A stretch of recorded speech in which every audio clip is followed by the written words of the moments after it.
আমাদের সাথে। আমাদের সাথে রয়েছেন আরেকজন ছাত্রনেতা, বাংলাদেশ জাতীয়তাবাদী ছাত্রদলের সভাপতি জনাব রাকিবুল ইসলাম রাকিব রয়েছেন আমাদের সাথে।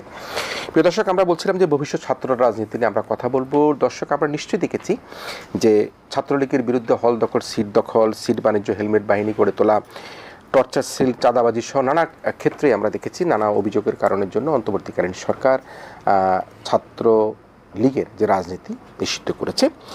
এবং একই সাথে আমরা যেটা দেখতে পাচ্ছি, সেটাই মিস্টার রাকিবকে উদ্দেশ্য করে আমি প্রশ্নটা করছি, সেটি হচ্ছে আমরা দেখতে পাচ্ছি যে যুগপৎ যে আন্দোলনটি ছিল, যারা ফ্যাসিস্ট হাসিনা সরকারের পতনের জন্য গত 15 বছরের যে সংগ্রাম, সেই সংগ্রামে ছাত্র জনতার যে আন্দোলনের মধ্যে দিয়ে 5ই আগস্ট শেখ হাসিনা দেশ ছেড়ে চলে গেলেন।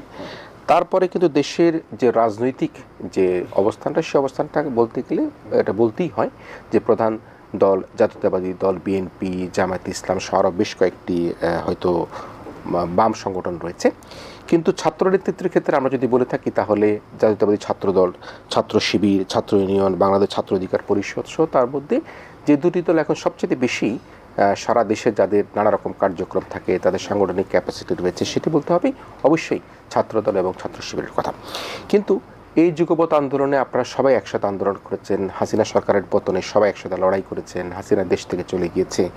আমরা যখন এই হত্যাযজ্ঞের বিচারের দাবিতে গুম, খুন, হত্যা, এই অর্থ পাচার নিয়ে যখন দেশবাসী সোচ্চার, ঠিক সে সময় কিন্তু আমরা দেখতে পাচ্ছি যে আপনাদের দুটি বড় সংগঠনের মধ্যে এক ধরনের মিশ্র প্রতিক্রিয়া তৈরি হয়েছে। তো এটিকে আপনি কীভাবে দেখছেন, এবং এই পরিস্থিতিতে আপনাদের ছাত্রদলের পক্ষ থেকে আপনারা মনে করেন কিনা যে আসলে এই পরিস্থিতি উত্তরণ ঘটবে, এবং যারা যুগপৎ আন্দোলন করেছেন, বিশেষ করে ছাত্রদল এবং ছাত্র শিবির, আপনারা মাঠে ছিলেন, আপনাদের বর্তমান অবস্থানটাকে আপনি কীভাবে বিশ্লেষণ করবেন? ধন্যবাদ।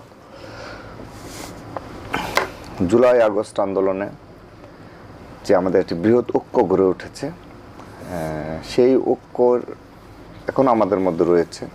বিশেষ করে ফ্যাসিস্টদের বিরুদ্ধে এই দেশে যখনই আপনি কেউ কোনো অন্যায় অপরাধ করবে, এবং আপনি যদি মনে করে থাকেন যে ভারতের প্রতিবেশী রাষ্ট্রে বসে ষড়যন্ত্রমূলকভাবে বাংলাদেশের রাষ্ট্র ক্ষমতা দখলের কোনো প্রকার কোনো চক্রান্ত যদি করে থাকেন, এখনও কেউ দিবা স্বপ্ন থেকে থাকে, আমরা তার বিরুদ্ধে সবাই, পুরো রাষ্ট্রের সকল ছাত্র সংগঠন এক এবং ঐক্যবদ্ধ রয়েছি।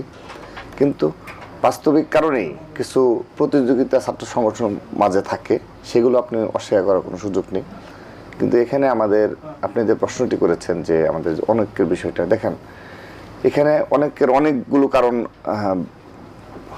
দেখা দিয়ে, মানে আমাদের প্রশ্নাতীত ঐক্য রয়েছে, এটি হলো আপনি একটি বিষয়। কিন্তু পরবর্তীতে আমরা এখন বর্তমান সময়ে যেটি ফেস করছি, এ বিষয়ে আসলে অনেক কথাই বলেছি, তারপরও বলি। আপনি যদি 15.5 বছরের ছাত্রদলের যে ত্যাগ, তিতিক্ষা, শ্রম, গুম, খুনের নির্যাতন, এটি হয়েছে প্রকাশ্য রাজনীতি করার কারণে। তো এই প্রকাশ্য রাজনীতি করতে গিয়ে আমাদের শত শত ছাত্রদলের নেতাকর্মী গুম হয়েছে, খুন হয়েছে, এবং শিক্ষা জীবন তারা শেষ করতে পারেনি, অমানবিক নির্যাতনময় জীবন ভোগ করতে হয়েছে। আমি সহ একদম ওয়ার্ড পর্যায়ে একজন ছাত্রদল কর্মীর জীবন নিয়ে যদি আপনি ঘাটাঘাটি করেন, আপনি তাদের জীবনের নির্যাতনের করুণ চিত্রই শুধু পাবেন। কিন্তু এগুলো যদি আপনি এই জুলাই আগস্ট আন্দোলনের প্রেক্ষাপট তো এভাবেই তৈরি হয়েছে, ছাত্রদলের এই ধরনের ত্যাগের বিনিময়ে পুরো দেশে একটি ফেসিবাদ কায়েম হয়েছিল। সাধারণ জনগণ, সাধারণ শিক্ষার্থীরা ছাত্রলীগ দ্বারা নির্যাতিত ছিল, পুরো ক্যাম্পাসে তারা সন্ত্রাসী রাজ কায়েম করেছিল। তো সবকিছু মিলিয়েই তো জুলাই আগস্টের প্রেক্ষাপট তৈরি হয়েছে।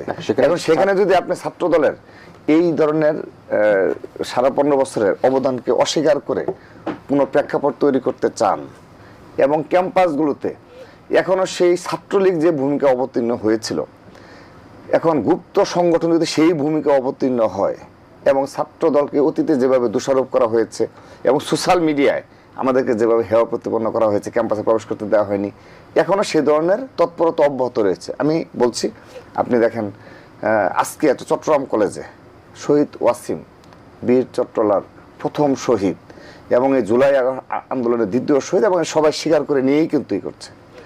তো সেই তাদেরকে গেটে একজন বাধা দিয়েছে। তো পরবর্তীতে আমরা খোঁজ নিয়ে দেখলাম যে সেই ছেলেটি হলো আমাদের সকল শিক্ষা প্রতিষ্ঠানে যে ছাত্রদের নেতাকর্মী রয়েছে, এরা কি অসাধারণ শিক্ষার্থী? তারা কি অসাধারণ কোনো শিক্ষার্থী? তা এই ঢাকা বিশ্ববিদ্যালয়ে আমাদের আল্লাহর রহমতে বেশ নেতাকর্মী রয়েছে, তারা কি ঢাকা বিশ্ববিদ্যালয়ের স্টুডেন্ট না? এরা কি কোনো অপর জগন্নাথ বিশ্ববিদ্যালয় কিংবা খুলনা বিশ্ববিদ্যালয়ের স্টুডেন্ট? আমাদের সবাই ঢাকা বিশ্ববিদ্যালয়ের স্টুডেন্ট। তো সেহেতু এই বিষয়গুলো হলো এরকম।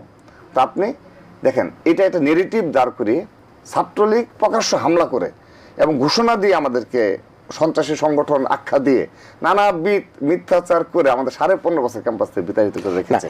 আর এখন দেখা যাচ্ছে শহীদ ওয়াসিম যে কলেজ থেকে ছাত্র দলের একজন নেতা হিসাবে এই জুলাই আগস্ট আন্দোলন ভূমিকা পালন করে পুরো বাংলাদেশকে ফেসিবাদ মুক্ত করার ক্ষেত্রে ভূমিকা রেখেছে, একজন ছাত্র দলের পদধারী নেতা হিসাবে সেই কলেজে আমরা বাধার সম্মুখীন হচ্ছি এই গুপ্ত সংগঠন দ্বারা।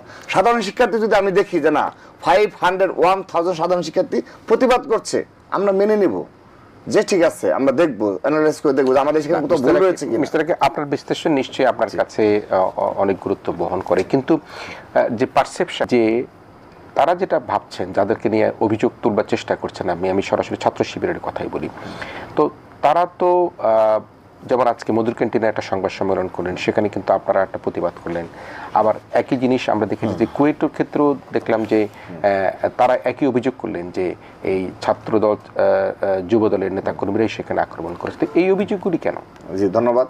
আপনি লক্ষ্য করে দেখবেন, যেখানে যেহেতু ছাত্র শিবিরের তো সব ক্যাম্পাসে সমান অবস্থান নেই, তাদের যে রাজনৈতিক কৌশল, তারা যেভাবে অর্থনৈতিক সাপোর্ট দেয় কিংবা যে যাদেরকে টার্গেট করে, স্টুডেন্টদের টার্গেট করে তাদেরকে কর্মী বানায়, তাদের আদর্শ দেখে স্বতঃস্ফূর্তভাবে কেউ যায় বলে না যে আমাদের যেরকম কি আমাদের একদম গ্রাম পর্যায় পর্যন্ত ঢাকা বিশ্ববিদ্যালয়ের সহ সেখানে বলে যান আমি ছাত্রদল করব ওপেন।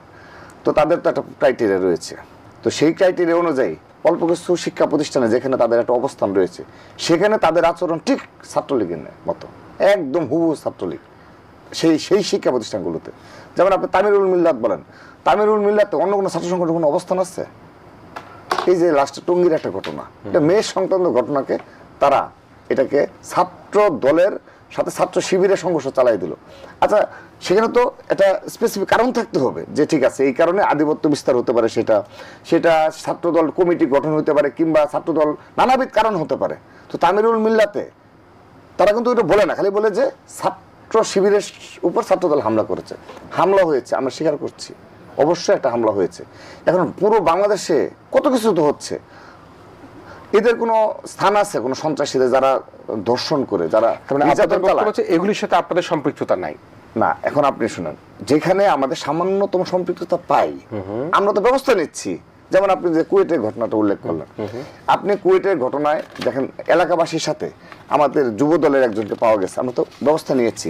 কিন্তু এই ঘটনার যেখানে সূত্রপাত, যে প্রথম এই বৈষম্য বিরোধী ছাত্র আন্দোলনের যে নেতা, সে গিয়ে প্রথম যে হামলাটা সূচনা করলো, ছাত্র দলের এই যারা হেঁটে যাচ্ছে তাদের হামলা করলো, ভিডিওতে স্পষ্ট। কই কোনো ব্যবস্থা নেওয়া হয়েছে? কোনো ব্যবস্থা নেওয়া হয়। কি ব্যবস্থা নেবে সেটা? অবশ্যই বৈষম্য বিরোধী ছাত্র আন্দোলনের যারা কমিটি দিয়েছিল তাদেরকে ব্যবস্থা নিতে হবে। এবং ছাত্র শিবির এখানে শুধু দায় চাপিয়ে শুধু দায় চাপিয়ে, এখানে কিন্তু তারা বলছে না তাদের কোনো কমিটি রয়েছে কি না। যেমন ছাত্র শিবিরের রানিং যে সেক্রেটারি, সে তো খুলনা বিশ্ববিদ্যালয়ের। এখন খুলনা বিশ্ববিদ্যালয়ের রাজনীতি তো সেই সূচনা লগ্ন আজ অবধি নিষিদ্ধ। তাহলে সে কিভাবে ছাত্র রাজনীতি করলো? তা আমরা যে অভিযোগ করি, আমাদের অভিযোগের তো সত্যতা, তার জেনারেল সেক্রেটারি সে খুলনা বিশ্ববিদ্যালয় ছাত্র রাজনীতি নিষিদ্ধ, তাহলে সে অনেকগুলো পদ হোল্ড করে কিন্তু ছাত্র শিবিরের জেনারেল সেক্রেটারি হয়েছে। ক্যাম্পাস হয়তো নিষিদ্ধ, কিন্তু জাতীয়ভাবে তিনি তো সেক্রেটারি হতেই পারেন। আপনি লেট মি ফিনিশ। ছাত্র রাজনীতি কি ক্যাম্পাসের বাইরে হয়? সে কি মহানগর পলিটিক্স করছে? সেই ক্যাম্পাসে হয়তো তিনি করেননি। সে তো ওই আচ্ছা, এখন সে ওই বিশ্ববিদ্যালয়ের স্টুডেন্ট, তাহলে ওই বিশ্ববিদ্যালয় বাদ দিয়ে সে কি ঢাকায় এসে পলিটিক্স করছে? সে তো ওখান থেকে অনার্স মাস্টার্স করে ওখানে পলিটিক্সটা করতে হয়েছে। আর আপনি কি মনে করেন ছাত্র শিবিরের জেনারেল সেক্রেটারি একজন, সে অনার্স মাস্টার্স থেকে ইন্টারমিডিয়েট লেভেলে পলিটিক্স না করে এখানে চলে আসছে? অর্থাৎ এটি তাদের প্রতিষ্ঠিত। এখন হয়তো আপনাকে একটা কথা বলি, সোশ্যাল মিডিয়ায় নেগেটিভ দাঁড় করিয়ে সাময়িকভাবে পার পেয়ে যাচ্ছে, কিন্তু এতে শেষ রক্ষা হবে না। সাধারণ শিক্ষার্থীরা যেদিন সত্যিকার অর্থ বুঝতে পারবে, মানে রুখে দাঁড়াবে, জানা এই ধরনের রাজনীতির মাধ্যমে সাধারণ শিক্ষার্থীরা ক্ষতিগ্রস্ত হয়। যেমন ছাত্রলীগের আমলে, আমি একটা কথা বলে শেষ করে দিই, ছাত্রলীগের আওয়ামী লীগের আমলে প্রতিটি ক্যাম্পাসে বিভিন্ন জায়গায় ছাত্র শিবিরের নাম আমাদের তো ওপেন পিটাইতো, আমাদেরকে মারতো, আবার ধরে প্রক্টরের মাধ্যমে পুলিশে দিত, আবার মামলাও দিত আমাদের নামে এভেলেবেল। এবং ঢাকা ইউনিভার্সিটিতে অহরহ এরকম ঘটনা ঘটেছে।